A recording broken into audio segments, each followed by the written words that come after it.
My name is Mahfuz Rahman. I am a plant pathology extension specialist.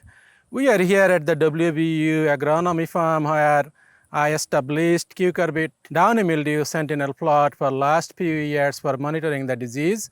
And also this year we established a few plots to determine the efficacy of few fungicides to control the disease.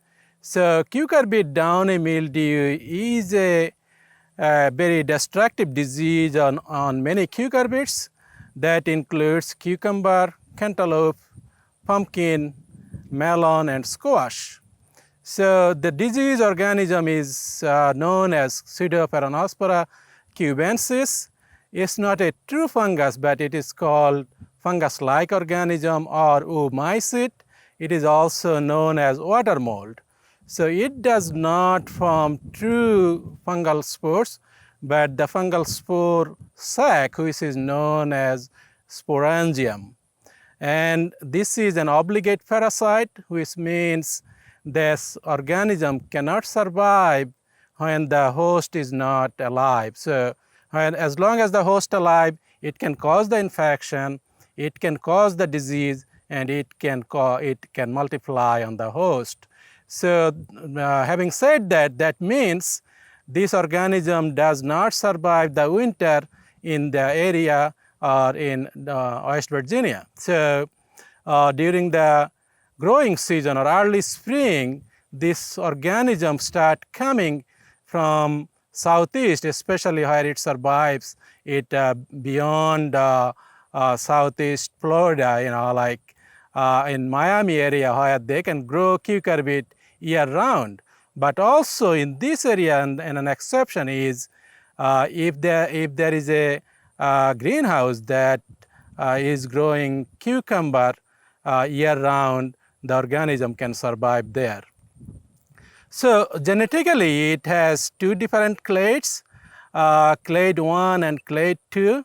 Clade 1 infects squash, pumpkin, and melon, and clade 2 infects cucumber and cantaloupe. So for last few years, we have been normally getting clade 2. That means we are getting the cucurbit downy mildew on cucumber and cantaloupe. So, but it is most destructive on cucumbers. And the disease symptom basically includes, here you can see in front of me these plants are infected with cucumber downy mildew. So on the upper side of the leaves, what you will see, chlorotic angular spot. So, and the reason this become angular because the sporangium or spore sac coming in the wind, with the wind, and then just land on the leaf and then cause infection, then it keeps growing, but it cannot grow beyond the major vein on the leaf. That's why the lesions become kind of angular. But identification of the disease, cucumber downy mildew, is kind of tricky because there are few other diseases like bacterial angular leaf spot. Symptom is very, very similar. So that's why we always defend not only on the symptom on the upper side of the leaf, but also on the lower side, because the name downy mildew actually implies that the sporulation taking place on the lower side. So here you will see lots of disease symptom on the upper side, but at this time of the day, the humidity is kind of low. That's why we are not seeing any sporulation on the lower side.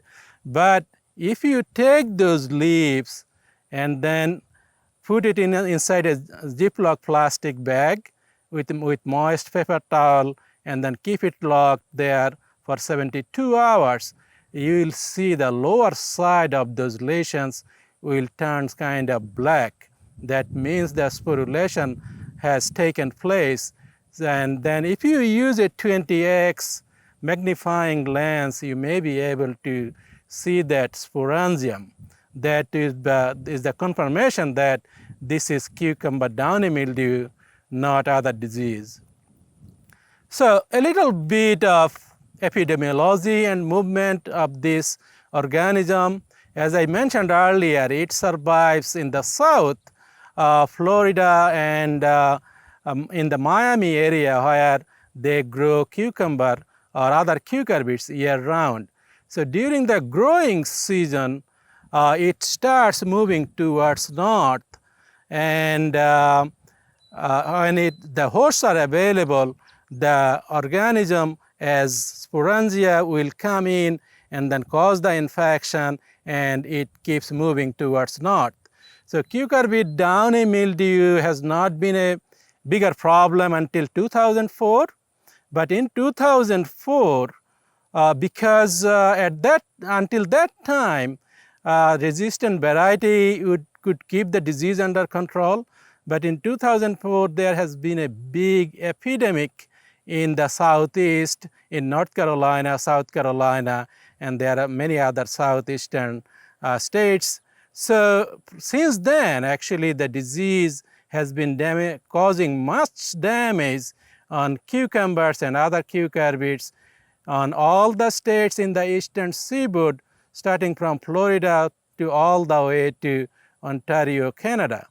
So that actually created some opportunity for us to monitor the movement of the organism during the growing season. So all the extension plant pathologists in the eastern seaboard is monitoring this disease under a project, and then when the disease is moving towards north, the respective state extension plant pathologist report that disease in an online system, Cucurbit IPM downy mildew site, where you can go to during the growing season, and then if you click on that, you can get an idea where exactly the disease is.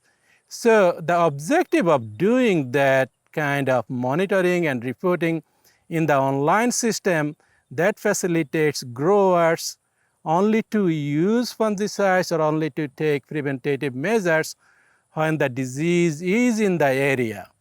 So if the disease is not in our area, there is no point that growers need to apply fungicides to control the disease. That saves money, that also saves the environment. In addition, it is actually in an integrated approach, because as I said, the resistant varieties are no longer resistant because the organism has changed. Most likely it has mutated, and then some of the varieties are a little bit showing some kind of resistance, but it's not enough to keep the disease under control. So the disease management, in terms of integrated management options, you have to do everything like minimizing the wetness of the leaves, because like any other fungal diseases, cucurbit downy mildew or cucumber downy mildew also is related to the leaf wetness hour. So if the leaves are wet under humid condition, this fungal pathogen will germinate. Also, when the fungal organism as like sporangia is moving in the wind, we call it very typical 3 steps, like take off from the infected plants, and then coming in the flight, and then landing on the potential host. So there are many environmental factors that can actually affect the survival during the flight of this organism. If the weather condition is really dry, and then UV is very high, then the organism normally die. But under rainy and humid condition, the organism can survive during the flight, and then just by chance, it will land on the potential host, and then in the presence of wetness or some kind of tiny water droplet, it will cause infection. So any grower take some measures to minimize the leaf wetness hours that will minimize the infection and eventually the disease. And also other options, like some growers actually, instead of growing cucumbers like on the ground like this or on the plastic mulch like this, they can use trellis. That helps quick drying of the foliage that minimizes the infection. But in general, this disease is so destructive, it can cause infection, and under favorable environment, the disease spreads on all the leaves and all the foliage.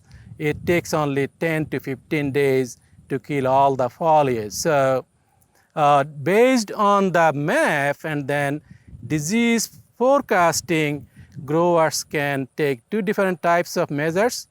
Preventative measures, that's what, when you go on the map and then you see the disease is moving towards north, but it's in the surrounding state, then growers will have to take preventative spray of products like chlorothalonil. The trade name will be like Bravo or Daconil, and Mancozeb. There are many different trade names. Those are the products, those are multi-site effective products that can be used as a preventative measure.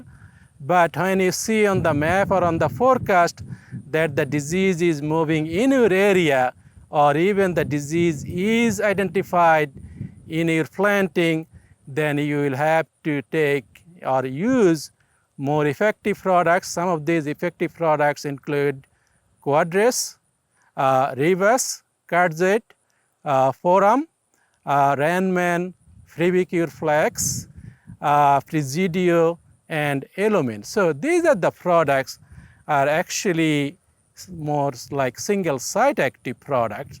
So these are more effective products, but at the same time, because of the nature of this, the way these products work, they are prone to resistance development. So if you apply these products over and over again, there is a sense that organism will become resistant to these products. So always we recommend that you apply or you rotate chemistries in between the applications. Do not apply more than twice the same product and then bring a multi-site active product like chlorothalonil or Mancozeb. And also keep an eye on the label, or it is actually important for you if you are using any fungicide product to follow the label, because that is the law. And on the label, if you see some of the products have two active ingredients, one is single site active and then another ingredient is multi-site active, that indicates that those two ingredients already pre-mixed, so you don't have to apply a single site active product with this multi-site active product. Otherwise, you will have to apply single site active product followed by multi-site active products, or mix them before the application.